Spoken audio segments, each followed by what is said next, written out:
매서운 겨울바람이 한풀 꺾이면 들판 이곳저곳 푸른 쑥이 올라옵니다. 반가운 봄철 보약 쑥은 면역력을 높여주며 여러 효능이 뛰어나지만 반대로 드실 때 꼭 주의할 점이 있다는 사실 알고 계셨나요? 지금부터 노년 건강을 위해 꼭 알면 좋은 쑥에 대해 알아보겠습니다. 국화과 쑥 속에 속하는 다년생 식물 쑥은 봄에 다양한 음식으로 즐기기 좋은데요. 그런데 쑥은 음식뿐만 아니라 약재로도 쓰이는 만큼 우리 몸에 좋습니다.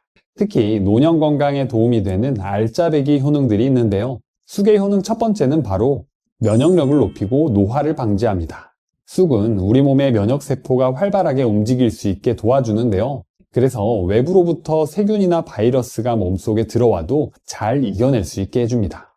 또 쑥에는 아르테미시딘과 폴리페놀, 플라보노이드 같은 좋은 성분들이 들어있는데요. 이 성분들이 우리 몸에서 염증을 일으키는 사이토카인이라는 물질이 너무 많이 나오지 않도록 막아줍니다. 그래서 우리 몸의 면역 반응이 과하게 반응하지 않도록 균형을 잘 잡아주는 거죠. 그리고 쑥에는 베타카로틴이라는 성분이 풍부하게 들어있는데요. 이 베타카로틴은 우리 몸속에서 비타민 A로 바뀌어서 세균이나 바이러스 같은 외부 침입자에 대한 저항력을 키워줍니다. 그래서 면역 기능을 높이는 데 도움이 되는데요. 또 쑥 특유의 향을 내는 성분 중에 시네올이라는 게 있습니다. 이 시네올은 살균 작용이 강해서 대장균, 황색포도상구균, 해렴균처럼 흔한 병원균에 대한 항균 효과가 실험을 통해 확인된 바 있습니다.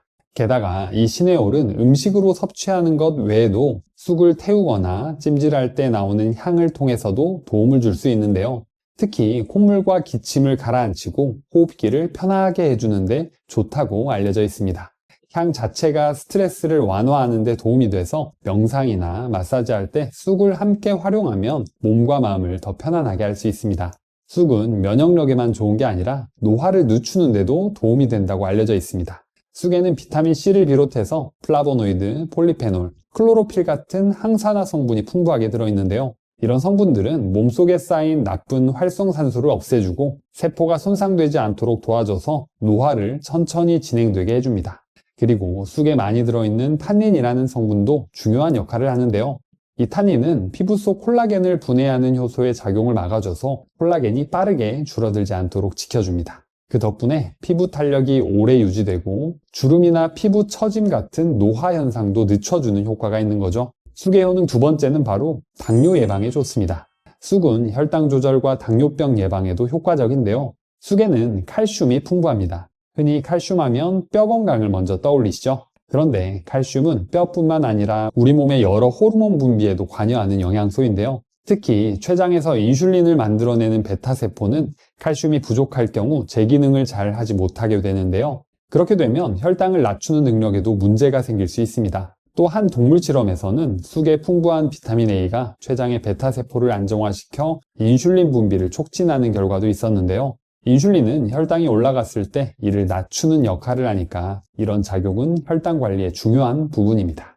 게다가 쑥에 들어있는 식이섬유와 폴리페놀 성분은 당분이 빠르게 흡수되는 걸 막아줘서 식후 혈당이 급격하게 치솟는 혈당 스파이크를 완화하는 데도 도움이 되는데요.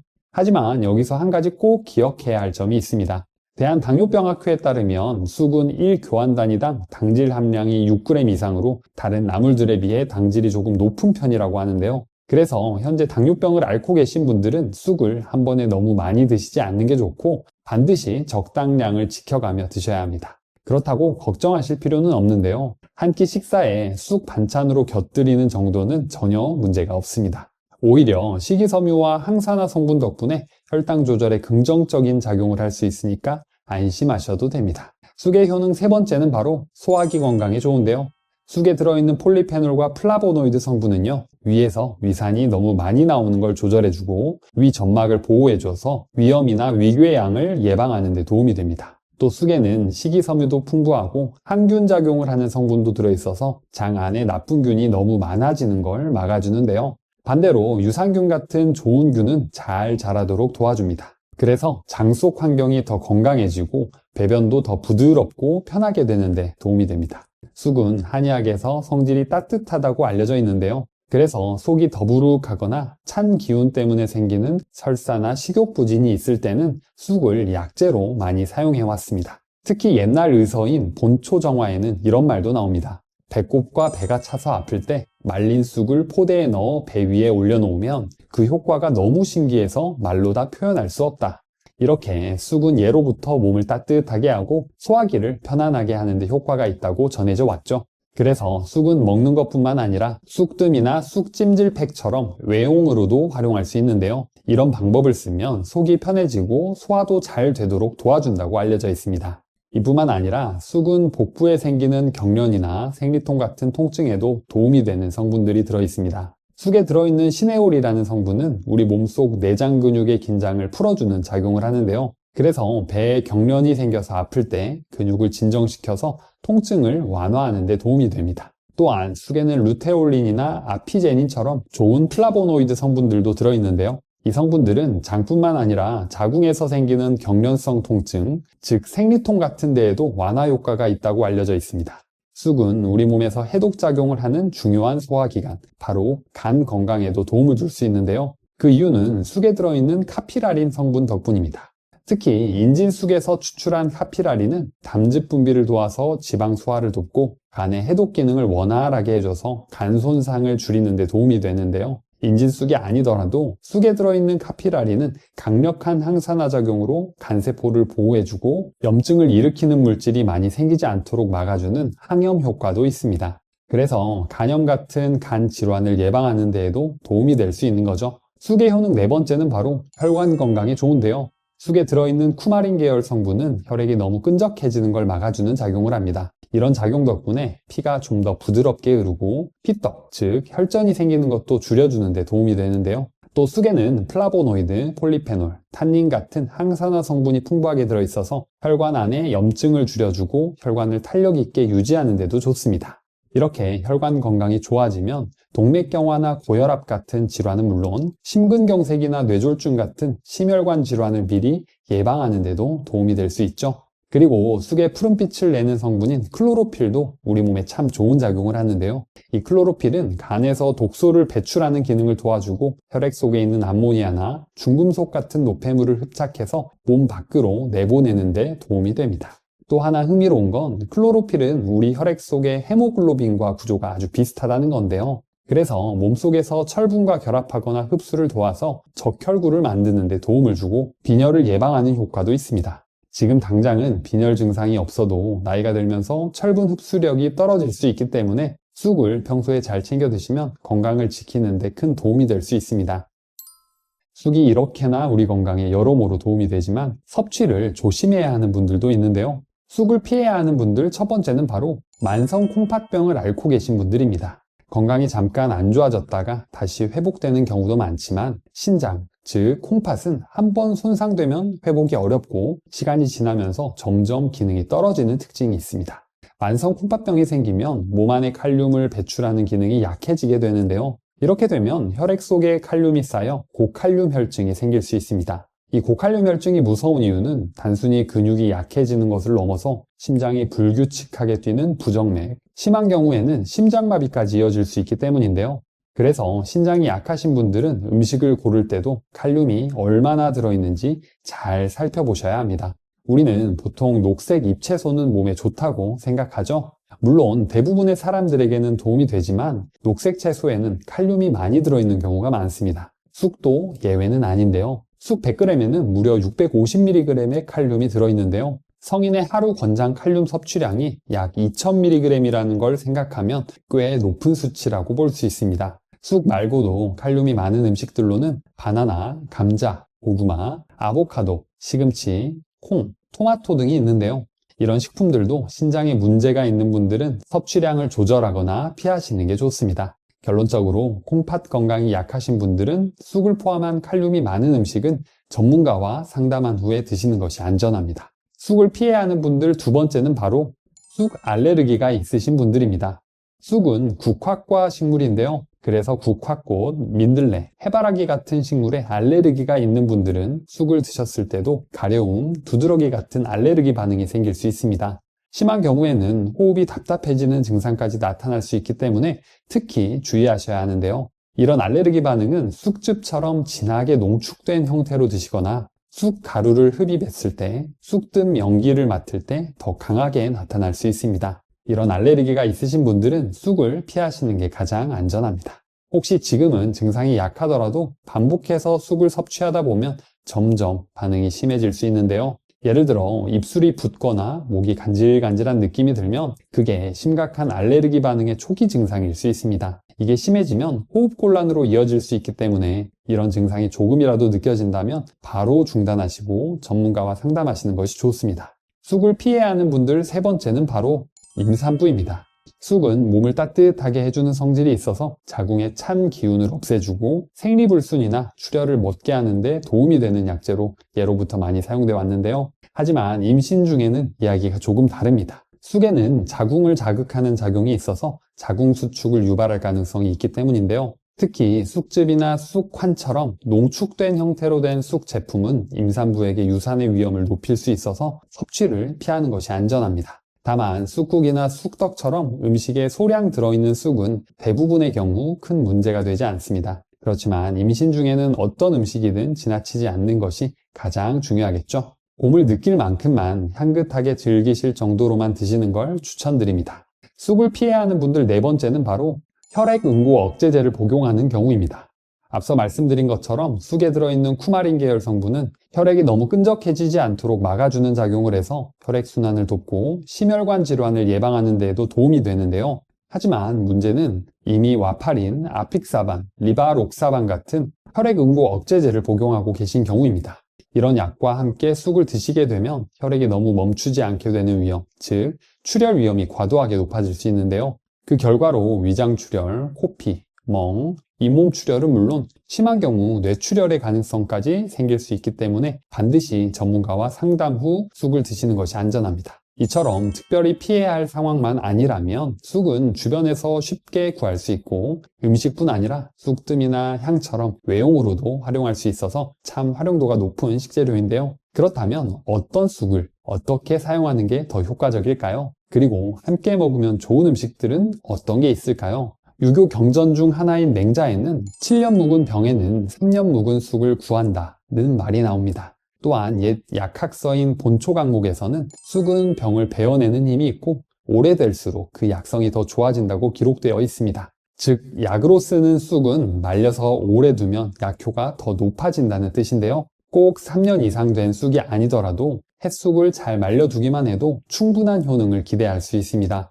하지만 겨우내 움츠려들었던 우리 몸을 깨우기엔 생쑥을 다양한 음식으로 즐기는 것도 참 좋은데요. 생쑥을 드실 땐 여름이나 가을 쑥보다는 봄에 나는 어린 쑥을 고르는 게 좋습니다. 싹이 짧고 부드러운 봄쑥이 향도 좋고 맛도 우수하거든요. 옛말에 쑥은 음력 3월 3일에 캔다는 이야기가 있는데요. 올해로 보면 3월 31일이 그날이었습니다. 그때부터 5월까지 수확한 어린 쑥이 가장 좋다고 하니까 봄이 끝나기 전까지 향긋한 생쑥을 이용해 맛있는 음식을 만들어 먹는 것도 좋겠죠. 그럼 쑥은 어떤 음식과 함께 먹으면 맛과 궁합이 좋을까요? 쑥과 함께 먹으면 좋을 꿀조합 첫 번째는 바로 두부입니다. 한국인에게 두부는 김치만큼 식탁에 자주 오르는 식재료인데요. 우리 부모님들은 나이가 들어가면서 자연스레 근육이 빠지기 때문에 단백질 섭취가 중요합니다. 두부는 콩을 가지고 만들기 때문에 단백질이 풍부한데요. 콩 단백질에는 우리가 꼭 먹어서 보충해줘야 하는 필수 아미노산이 골고루 함유되어 있습니다.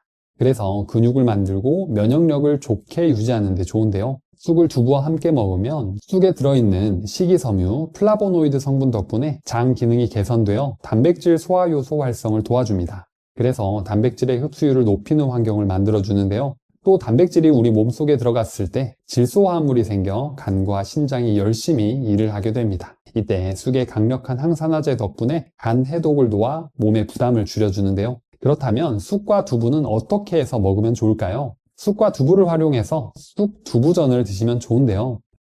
먼저 계란과 쑥 그리고 두부 한 모를 준비합니다. 쑥은 먹기 좋게 잘라줍니다. 다음으로 부침용 두부를 으깨주신 다음 두부 물기를 꼭 짜주세요. 다음으로 계란을 풀어주시는데요. 이때 소금을 약간 넣어줍니다. 그리고 쑥과 두부, 계란, 그리고 부침가루를 넣고 잘 섞어줍니다. 잘 달구어진 후라이팬에 식용유를 붓고 노릇하게 구워주면 완성입니다. 쑥과 함께 먹으면 좋을 꿀조합 두 번째는 바로 들깨입니다. 들깨는 우리나라에서 씨앗과 잎 모두 챙겨 먹는 식재료인데요. 고소함의 대명사이기 때문에 밥상에서 빠질 수 없는 존재입니다. 이런 들깨를 쑥과 함께 먹으면 어떻게 좋을까요? 들깨에는 우선 오메가3 지방산이 풍부한데요. 그래서 장 속의 염증을 줄이고 점막을 보호하는데요. 여기에 쑥의 풍부한 식이섬유까지 함께 더해준다면 변비 예방은 물론 장내 환경을 개선해줘서 면역력까지 높여주게 됩니다. 게다가 쑥에 풍부한 플라보노이드와 폴리페놀 같은 강력한 항산화제와 오메가3 지방산이 함께 만나면 뇌 혈류 개선은 물론 인지 기능 향상에 도움을 줄 수 있는데요. 그렇다면 쑥과 들깨는 어떻게 해서 먹으면 좋을까요? 들깨가 들어간 쑥국을 끓여서 뜨끈하게 속을 데워주며 먹으면 좋은데요. 만드는 레시피는 댓글로 남겨두겠습니다. 쑥과 함께 먹으면 좋을 꿀조합 세 번째는 바로 달걀입니다. 달걀은 완전 단백질로 필수 아미노산을 모두 포함하고 있는데요. 특히 계란의 단백질이 식품 중 최고로 평가되는 거 알고 계셨나요? 우리 몸에서 소화 흡수되는 아미노산을 점수 매기는 필수 아미노산 점수가 있습니다. 1등인 우유의 117점을 뒤이어 달걀은 101점으로 질 좋은 단백질 2위로 인정받았는데요. 쑥과 달걀을 꿀조합으로 추천드리는 이유는 바로 이 단백질 때문입니다. 앞서 두부에서 설명드린 것처럼 쑥은 단백질 소화를 돕는 데 좋은데요. 그래서 두부와 계란처럼 단백질이 풍부한 음식과 함께 먹으면 좋습니다. 두부도 사실 단백질이 풍부하지만 계란이 단백질 면에선 더 좋은데요. 우선 두부보다 필수 아미노산을 완벽하게 갖추고 있고 체내 이용률이 가장 높은 단백질 중 하나입니다. 마지막으로 같은 칼로리로 비교했을 때 계란은 적은 양으로도 고품질 단백질 섭취가 가능한 장점이 있습니다. 쑥과 계란을 활용한 음식으로는 쑥 계란말이가 있는데요. 먼저 계란 4알과 쑥을 준비합니다. 쑥은 물에 깨끗하게 씻어서 물기를 제거한 후 먹기 편하게 썰어줍니다. 다음으로 계란을 볼에 깨뜨려서 노른자가 잘 풀리게 넣어주세요. 이때 소금을 약간 넣어서 간을 맞춰주세요. 그리고 썰어놓은 쑥을 넣어 골고루 섞어줍니다. 열기가 오른 팬에 식용유를 두르고 계란물을 부어줍니다. 그리고 한쪽부터 말아주면 계란말이 완성입니다. 계란말이는 바로 자르지 마시고 한 김 식혀서 잘라주면 반듯반듯 이쁘게 썰어집니다. 쑥이 몸에 좋다고 해서 야외에서 직접 캐고 싶어지는 분들도 계실 텐데요. 그럴 땐 몇 가지 꼭 주의해야 할 점이 있습니다. 첫 번째는 바로 쑥을 캐도 되는 곳인지 꼭 확인하셔야 한다는 점인데요. 산림청이 지정한 보호구역, 국립공원, 생태보존지, 도시공원 같은 곳은 식물 채취가 금지된 지역입니다. 이런 곳에서 쑥을 캐다 적발되면 산림보호법이나 자연공원법에 따라 과태료나 형사처벌을 받을 수 있으니까 반드시 사전에 확인하셔야 하고요. 또 들판이나 밭 가장자리에 난 쑥도 알고 보면 개인 사유지일 수 있는데요. 소유자 허락 없이 들어가면 무단 침입이나 절도죄로 문제가 될 수 있으니까 이 역시 조심하셔야 합니다. 두 번째는 바로 오염된 장소에서 자란 쑥은 피하셔야 한다는 점인데요. 도로변, 하천가, 공원 가장자리처럼 차량이 다니거나 사람이 많이 다니는 곳은 농약이나 제초제, 자동차 배기가스, 중금속에 오염됐을 가능성이 높습니다. 실제로 식약처에서는 2015년에 전국 지방자치단체와 함께 봄나무를 캐며 유해 물질을 확인해 봤는데요. 도심 하천이나 도로변에서 자란 나물과 야산이나 들녘에서 채취한 나무를 비교해 봤습니다. 그 결과 도심에서 채취한 나물에서만 중금속 성분이 검출됐는데요. 심지어 그중 10% 정도의 나물에서는 중금속 허용 기준치를 훌쩍 넘을 정도로 많은 양이 들어있었습니다. 이런 쑥을 잘 모르고 섭취하면 간이나 신장에 부담을 줄 수 있고 장기적으로 건강에 좋지 않을 수 있기 때문에 주의하셔야겠죠. 세 번째는 바로 쑥과 비슷한 독초를 잘못 캐는 경우입니다. 봄철에는 쑥과 비슷하게 생긴 야생식물들도 많은데요. 예를 들면 초, 돼지풀, 복미나리, 개 애기쑥 같은 것들이 있습니다. 이런 독초를 쑥으로 착각해 드시게 되면 구토나 복통, 호흡곤란 같은 중독 증상이 생길 수 있어서 아주 위험합니다. 이렇게 말씀드리면 쑥 하나 캐는데도 신경 쓸 게 많네 하실 수 있는데요. 요즘은 직접 캐지 않아도 마트나 친환경 농장에서 판매되는 쑥을 이용하시면 위험 없이 편하게 드실 수 있습니다. 쑥을 구입할 때는 4에서 5cm 정도의 길이에 잎이 부드러운 것을 고르는 것이 좋은데요. 잎이 부드러울수록 맛과 향이 좋기 때문입니다. 그리고 줄기가 통통하고 밑부분 색깔이 붉으면서 이파리 쪽은 털이 덮여 뿌연 초록색을 띠는 것을 고르시는 것이 좋습니다. 이렇게 고른 쑥은 흙을 깨끗이 씻어낸 뒤에 끓는 물에 소금을 살짝 넣고 데쳐서 찬물에 헹군 다음 물기를 꼭 짜서 요리에 활용하시면 됩니다. 바로 드시는 경우가 아니라면 데친 쑥을 냉동 보관하거나 건조 후 통풍이 잘 되는 곳에 보관하면 1년 내내 제철 쑥을 이용할 수 있습니다. 오늘 내용이 좋으셨다면 구독과 좋아요, 그리고 소중한 주변 지인에게 공유해주세요.